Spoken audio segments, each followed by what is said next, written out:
Hi, my name is Julie Garden Robinson and I'm a food and nutrition specialist for the North Dakota State University Extension Service. And today we're going to make a dish called baked sweet potatoes and apples. It's really simple to make, takes about 20 minutes of prep time and 30 minutes to bake. So let's get started. Washing fresh fruits and vegetables is really important, as we've learned from all the foodborne illness outbreaks. So I'm using a vegetable brush and plenty of running water. Next, I'm going to peel the sweet potatoes. You could actually make this recipe in a couple of different ways. You could bake the sweet potatoes and then later peel them and cut them up. Or you could cook them in whole pieces, but for the purpose of today, what I'm going to do is peel them and carefully slice them into about 1/4-inch slices, and then they will boil for about 10 minutes. Sweet potatoes and yams are actually two different things. We commonly call the orange-fleshed potatoes, sweet potatoes, yams in this area, but technically they are sweet potatoes. And sweet potatoes can vary in color from a real light yellow to an orange-fleshed variety.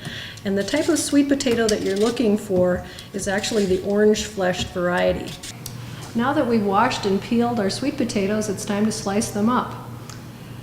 Now here's where you have to be a little careful, because sweet potatoes tend to be pretty hard to slice, so watch out so you don't cut yourself.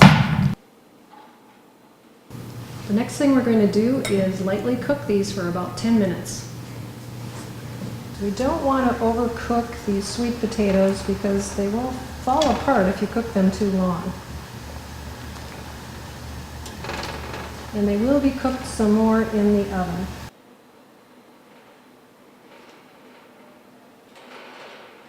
Our next step is to make our nice sweet sauce to put on the sweet potatoes and apples. So we begin with 1/4 cup of brown sugar. We're going to add about 1/4 teaspoon of salt. This recipe is actually quite low in sodium. Adding things like nutmeg and cinnamon to your recipes enhances the natural sweetness in your fruits and vegetables. We need 1/4 teaspoon of nutmeg. So once you have that all mixed together, you can just set that aside for a little bit. Now the fun part, if you happen to have an apple peeler, corer, slicer in your kitchen, you can invite your kids in to help you with that too. You can also simply peel and core and slice up your apples. You can use any kind of apple that you like. A tart apple would be real nice in this dish, because it does have a lot of natural sweetness in the other ingredients. Our next step in making this recipe will be to go and drain our sweet potato slices, and then we'll begin layering, and pretty soon we'll have our side dish all ready to go. Our next step is the fun part. We are going to assemble our sweet potato and apple dish. I'm going to begin by spraying the pan with a little nonstick cooking spray. And then I'm going to take approximately half of my slices and layer them in the bottom of the pan.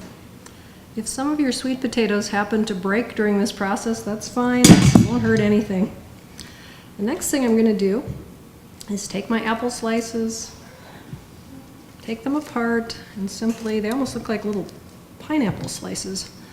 I'm going to spread these over the top and make a nice layer. And this will add a little extra sweetness, and apples also add lots of extra fiber as well.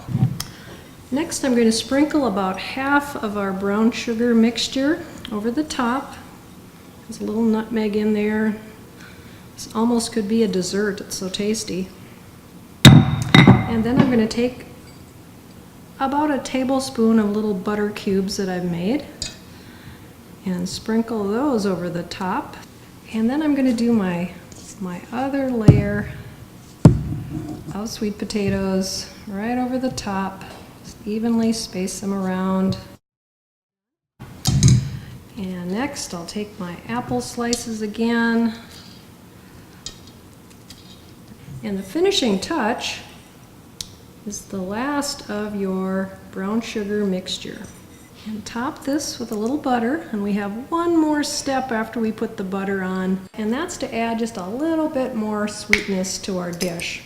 If you want to omit this and just use water or apple juice, you could certainly substitute that as well.